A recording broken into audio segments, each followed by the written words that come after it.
Bismillahirrahmanirrahim. Alhamdulillah. Wassalatu wassalamu ala rasulillahi wa ala alihi wa ashabihi wa mawala mabad. Taib al-ikhwah arsyadakumullah li ta'atillahi jalla wa ala. Kita ketemu lagi di pelajaran hadis, yaitu Arba'in Nawawiyah, sampai di hadis yang kelima. An Ummil Mu'minina Ummi Abdillah Aisyah radhiyallahu ta'ala anha qala Rasulullah sallallahu alaihi wa ala alihi wasallam, man ahdatsa fi amrina hadza ma laysa minhu fahuwa raddun. Rawahul Bukhari wa Muslim. Wa fi riwayatin li Muslimin, man amila amalan laisa alaihi amruna fahuwa raddun. Nah, dari Ummul Mukminin, ini berarti apa? Gelar ya, gelar beliau ibu dari kaum mukminin. Ummu Abdillah kunyah beliau. Aisyah radhiyallahu ta'ala anha, ini nama beliau Aisyah. Beliau mengatakan, telah bersabda Rasulullah sallallahu alaihi wasallam, barang siapa mengadakan perkara yang baru dalam agama kami yang tidak berasal dari agama, maka itu tertolak. Jadi lafaz amrun di situ maksudnya adalah agama. Ya. Kemudian dalam riwayat Muslim disebutkan, barang siapa mengerjakan amalan yang tidak berasal dari agama kami, maka itu tertolak. Perhatikan al-ikhwah rahimakumullah, dalam hadis kelima ini Al-Imam An-Nawawi membawakan dua riwayat. Itu man ahdatsa, yang kedua adalah man amila. Apa bedanya? Ya. Jadi al-ikhwah, orang yang mengadakan perkara baru itu belum tentu dia mengerjakan. Belum tentu dia mengerjakan.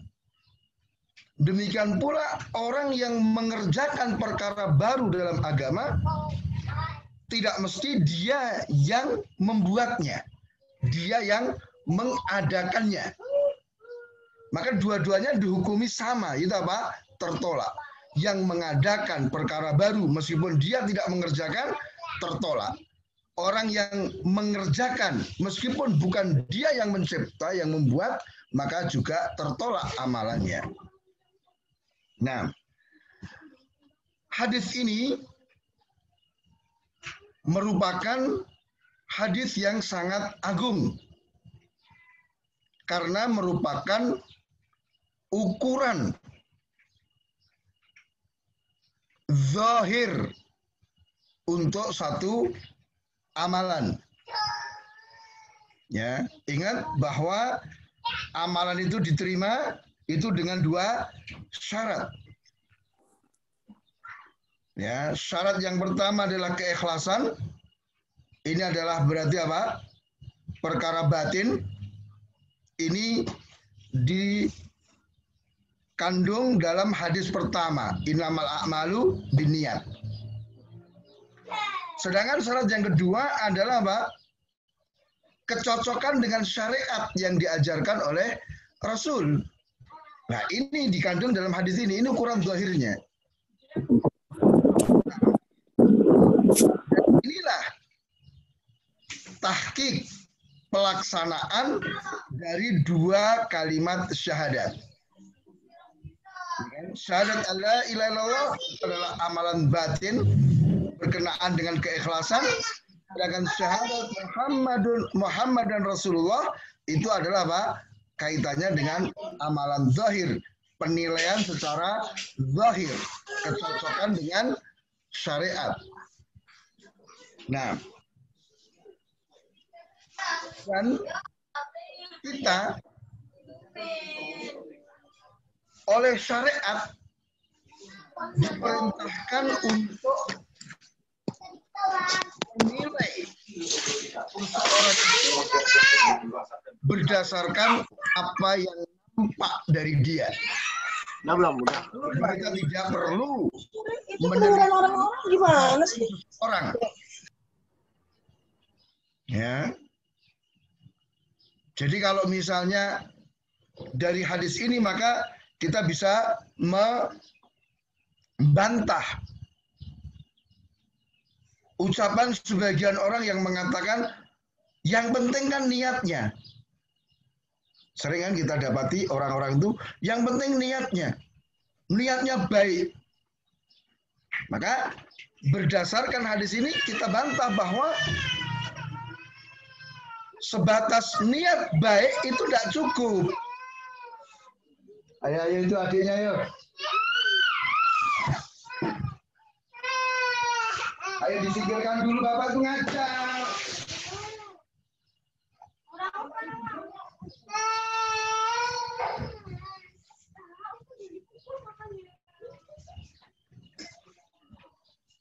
Baik. Jadi kita tidak cukup ya orang itu sebatas apa namanya niatnya. Maka kita harus sampaikan bahwa niat yang baik harus dikerjakan dengan cara yang benar. Gitu. Maka kita bisa melihat al-ikhwah, apakah mungkin amalan itu diterima ketika misalnya orang itu sholat ikhlas untuk Allah, tetapi sholat subuhnya 4 rakaat dia sengaja. Sengaja dia lakukan 4 rakaat. Nah, maka jelas tidak akan diterima. Apakah kita akan mengatakan, oh yang penting niatnya, meskipun 4 rakaat nggak masalah. Tidak bisa seperti itu. Ya. Maka ikhwah rahimakumullah, di dalam hadis ini kita akan mendapatkan keterangan tentang 2 perkara yang sangat besar. Yaitu apa? Man ahdatsa fi amrina hadza ma laisa minhu. Ya, dalam ucapan Rasul, barang siapa mengadakan perkara baru dalam agama kita yang tidak berasal dari agama kita. Maka ini menjelaskan batasan perkara baru dalam agama. Yang sering kita dengar dengan istilah bid'ah. Ya, jadi perkara baru dalam agama itu disebut dengan istilah apa? Bid'ah. Dan ini diperingatkan oleh Rasul dalam hadis yang lain. Wa iyyakum wa muhdatsatil bid'ah. Jauhi oleh kalian perkara-perkara yang baru dalam agama. Kenapa? Fa inna kulla muhdatsatin bid'ah, karena semua perkara yang baru dalam agama itu bid'ah. Perhatikan. Jadi yang di sini yang dimaksud dengan bid'ah itu perkara yang baru. Perhatikan, perkara yang diada-adakan.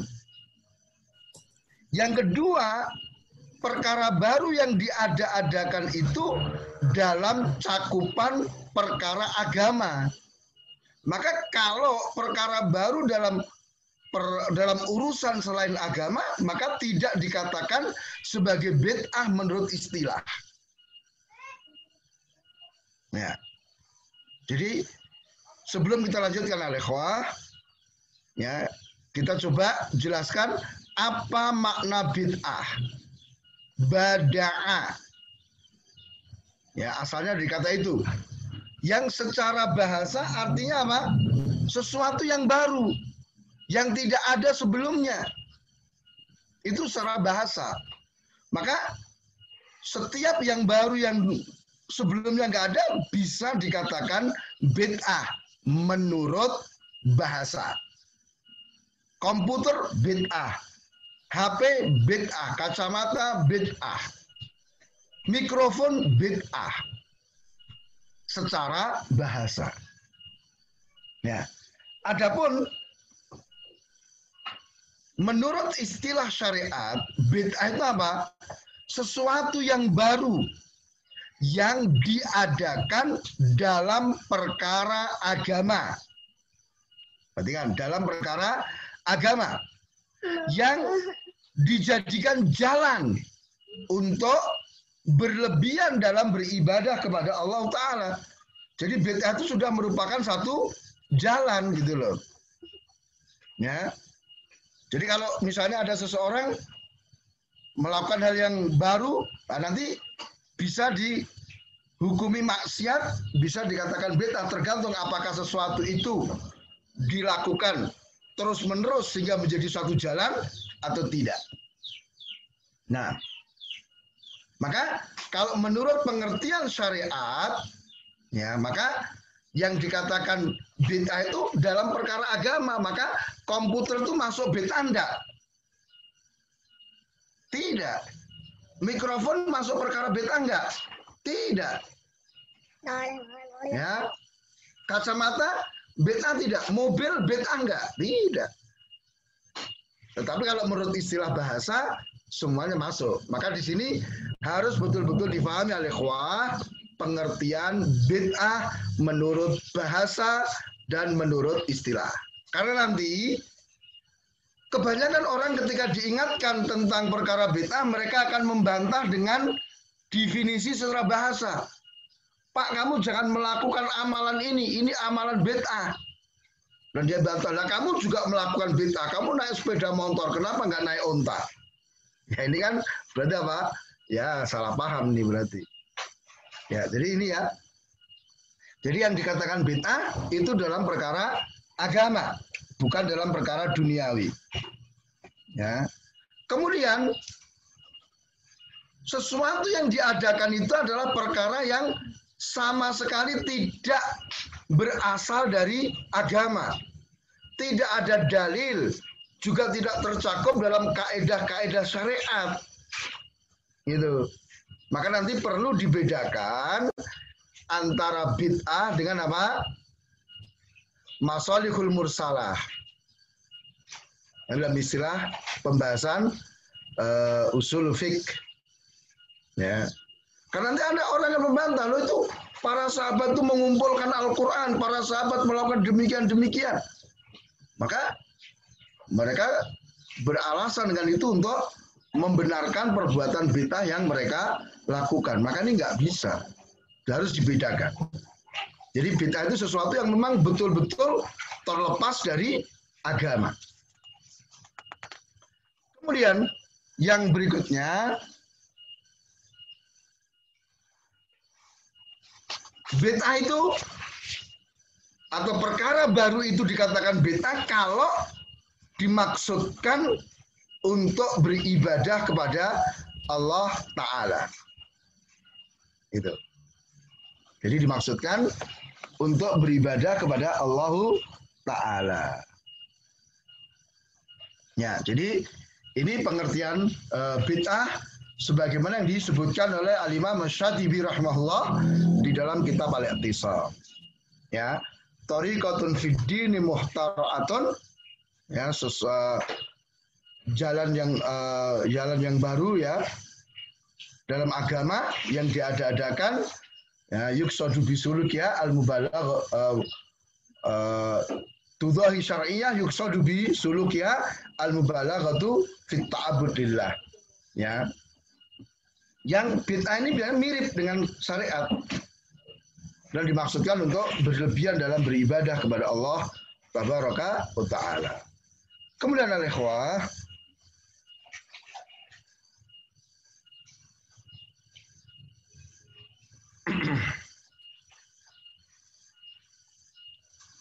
bid'ah itu nanti hukumnya macam-macam atau jenisnya macam-macam, tergantung dari tinjauannya. Maka nanti ada bid'ah hakikiyah, ada bid'ah idhofiyah. Bid'ah hakikiyah itu bid'ah yang sama sekali baru, tidak ada sumbernya dari agama. Adapun bid'ah idhofiyah itu bid'ah yang ada kaitan dengan agama. Misalnya zikir ya secara bersama-sama. Ya kan perintah zikir ada, tapi dalam pelaksanaan zikirnya itu yang menyimpang. Sehingga dari satu sudut dia itu mencocoki syariat, dari satu sudut yang lain dia adalah apa? Bid'ah, menyelisih syariat. Seperti yang dilihat oleh Abu Musa al-Asy'ari ya di Masjid Jami di Kufah ketika orang-orang Khawarij berzikir di masjid itu. Abu Musa tidak bisa menghukumi ini gimana, ini kok aneh, tidak ada contohnya, tapi ini zikir gitu loh. Sampai akhirnya dilaporkan kepada Abdullah bin Mas'ud radhiyallahu taala anhu. Jadi dari sebab kemunculannya maka ada bid'ah hakikiyah, ada bid'ah idhofiyah. Nanti dari sudut yang lain ada bid'ah yang mengkafirkan pelakunya, ada yang tidak mengkafirkan pelakunya. Ya, sehingga bid'ah tadi yang dihukumi dosa besar, dosa kecil ya kan, ada yang mengkafirkan juga.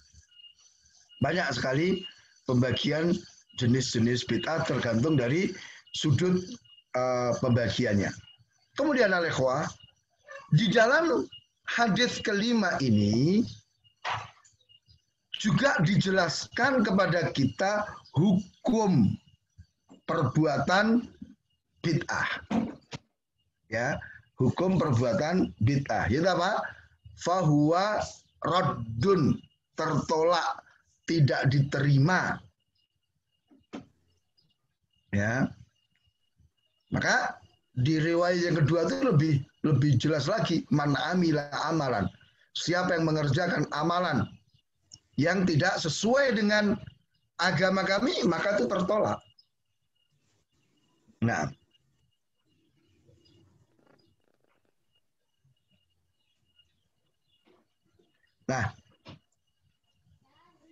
maka di sini ketentuan syariat itu secara zahir terkait dengan ini. Ya, hukum satu amalan itu secara zahir terkait dengan ini. Dia cocok nggak dengan ketentuan syariat atau tidak? Nah, al-ikhwah rahimakumullah, ada 6 perkara yang harus kita perhatikan agar amalan yang kita lakukan itu mencocoki syariat. Pertama, dari sebabnya. Sebabnya apa? Ya. Maka kalau satu amalan itu dilakukan karena sebab yang tidak disyariatkan, maka itu tertolak. Seperti banyak yang terjadi di masyarakat, ya orang seperti alasan mereka ya bersedekah, ya perbuatannya adalah bersedekah, tapi dalam rangka untuk peringatan kematian misalnya, ya melakukan taklim dalam rangka menyambut hari besar misalnya.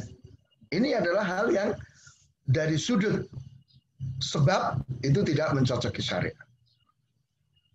Kemudian dari sudut waktu juga diperhatikan. Jadi ketika kita melakukan amalan yang tidak mencocoki waktunya, kalau ada ketentuan waktunya ya tidak diterima. Ya kan? Sholat sebelum waktunya. Ya kan? Ya, daripada kita nanti haji desak-desakan, sudahlah kita hajinya di bulan Syawal saja. Ini nggak diterima. Ya. Juga dari sudut apa? Tempat. Ya, misalnya haji tempatnya di Mekah ya, kita harus ke sana. Tidak boleh kita tawaf di kuburan dan sebagainya. Nggak diterima. Kemudian dari sisi jumlah. Misalnya sholat, ya ada ketentuannya kan, jumlah rakaatnya. Kalau kita menyelisih dengan sengaja ya tidak diterima. Kemudian jenis. Ya, jenis. Misalnya hewan korban itu sudah ditentukan jenisnya kan, unta, sapi atau kambing. Maka ketika kita berkorban dengan kuda ya tidak diterima. Nah, jadi ini yang harus diperhatikan agar amalan kita bisa mencocoki ketentuan-ketentuan syariat dan diterima mendapatkan pahala dari Allah Tabaraka wa Ta'ala. Baik, demikian oleh kawan. Sedikit faedah yang bisa kita sampaikan dari hadis yang kelima. Tafadhal kalau ada pertanyaan.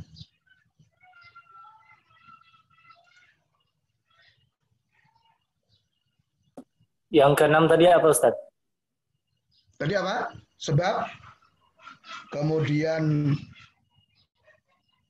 tempat, waktu, jumlah, kemudian jenis ukuran yang kena. Atau caranya, cara. Yang keenam adalah apa? Cara, karena jumlah dan ukuran itu sama. Caranya. Jadi misalnya puasa, itu kan dilakukan dari pagi sampai dari subuh sampai maghrib. Maka tidak boleh antum balik. Caranya apa? Puasa dari maghrib sampai subuh. Tidak diterima. Ya. Yang keenam adalah apa? Tata caranya. Naam, Ustaz, syukran jazakallahu khair. Nah, baik, barik fikum.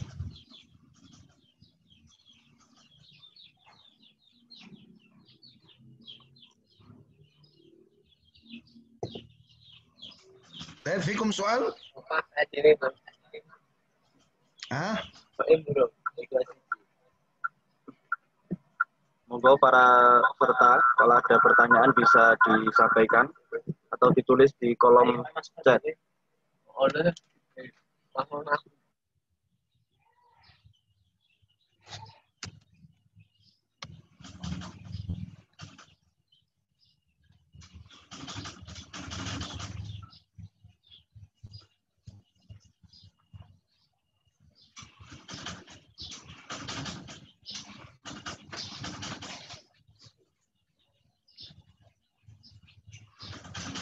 Baik, nggak ada pertanyaan?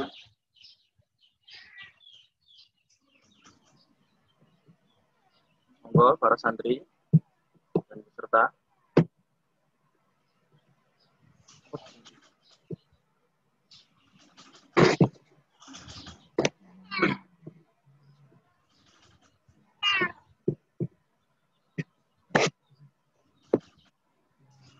Dan kalau tidak ada, kita kembalikan ke host untuk acara berikutnya.